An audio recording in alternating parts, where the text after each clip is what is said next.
আপনাদের প্রতি একটি নির্দেশনা রয়েছে, যেহেতু আমাদের অলরেডি 3টি গ্যালারি পুরোপুরি ভর্তি এবং অকুপাইড হয়ে গেছে, সুতরাং বাইরে থেকে এন্ট্রিটা আপনাদের বন্ধ করার জন্য অনুরোধ জানানো হয়েছে।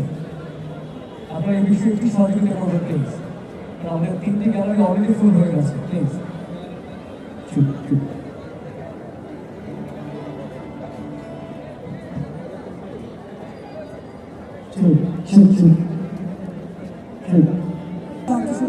আছেন তারা ইতিমধ্যে সব কিছু সেটা করছে। একটু পরে আসবেন আহমেদ হাসান সানি।